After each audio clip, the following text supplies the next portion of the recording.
All right, let's dive into the psychology of advancement. Today we're going to unpack a really interesting question. Why isn't talent always enough? And we're going to uncover this sort of hidden force you can actually use to create some massive growth in your life and in your work. So let's start with a question that I'm sure has crossed your mind, maybe more than once. You know, you're skilled, you're talented, you put in the work, so why does it sometimes feel like you're stuck? Why isn't all that raw talent translating into the success you really feel you deserve?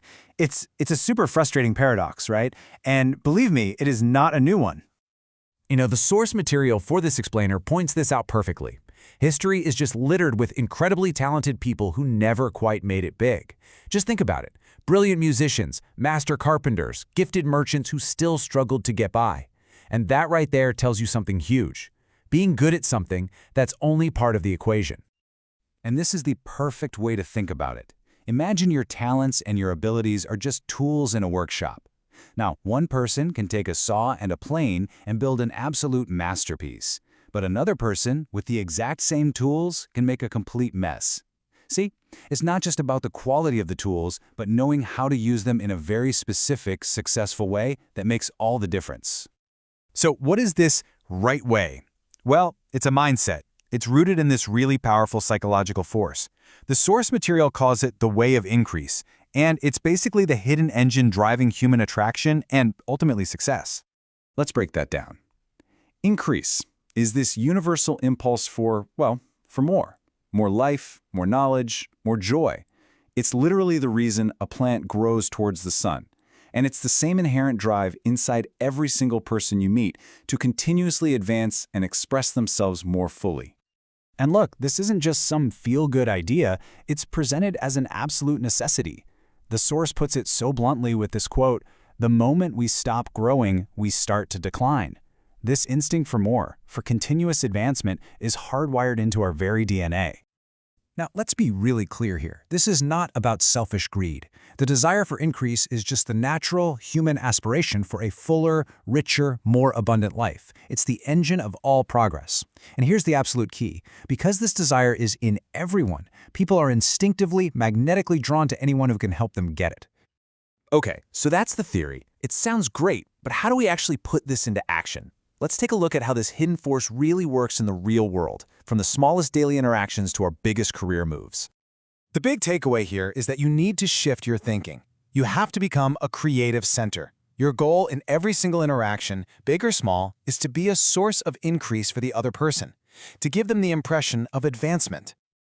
Okay, let's bring this down to a super simple modern example. Picture two baristas.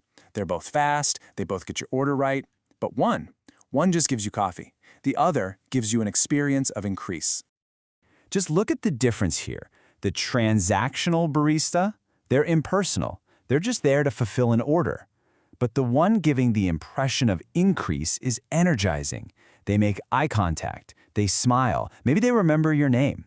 You walk away not just with your coffee, but feeling a little bit more uplifted, a little more valued. They've actually added something to your day. Now, who are you going to want to go back and see tomorrow? Okay, now let's scale this up and apply it to your career. The source material has this really fascinating, kind of counterintuitive idea about getting promoted. It's not just about doing your job perfectly. You get promoted when you've already outgrown your current role, when you are mentally and energetically just too big for your current spot. So how in the world do you do that? Well, first, you master your current job. You have to perfect every single task. But that's just the foundation. At the same time, you hold the vision of the position you want. You think like them, you act like them, you carry yourself like you're already there. You project that quiet confidence. When you fill your current role so completely, with both perfect work and a forward-looking mindset, it becomes obvious to absolutely everyone that you belong in a bigger one. Now, underneath all of this is a really fundamental choice in your mindset. How you approach success, how you think about it, determines your entire path. Are you operating from a creative or a competitive mindset? And the source gives a really strong warning here. Beware the temptation to seek power over other people. This desire to dominate, to win by making someone else lose. It's described as the curse of the world. This is the competitive mind, and it's a trap. These two paths, they represent fundamentally different ways of seeing the world and your place in it. So let's really look at the difference here. The competitive mind seeks power over others. It always acts from a place of fear and scarcity, believing there's only so much pie to go around, so it's always in a hurry. The creative mind, on the other hand, seeks increase for everyone. It acts from faith and purpose, seeing a world of total abundance. There's no hurry because you aren't trying to beat anyone to some limited prize. You're busy creating value for everybody. That is the true path of increase. This quote from the source just sums up the whole creative philosophy perfectly. It's not about taking from others. It's about creating a rising tide that lifts all boats. Your success actually contributes to the success of everyone you interact with. So, let's bring all this home. The goal, the whole point, is to become what's called an advancing person, someone who just naturally radiates this sense of increase. So here's your action plan. It all starts with an unshakable internal belief that you are on a path of growth. You have to feel it. And then you let this feeling just permeate everything you do, your actions, your tone of voice, the look on your face. In every transaction, your goal is to give more in what's called use value, the real benefit they get from you, than you take in cash value. The goal is really simple. People should feel a sense of advancement just by being around you. And here's the final, crucial piece of the puzzle. This is not about bragging or constantly talking about your success. In fact, boastfulness is often just a sign of secret fear. This is about a quiet, powerful internal conviction. You don't need to announce it. Trust me, people will feel it. Your actions, your tone, your whole presence will communicate it for you. So, I'll leave you with this question to carry with you.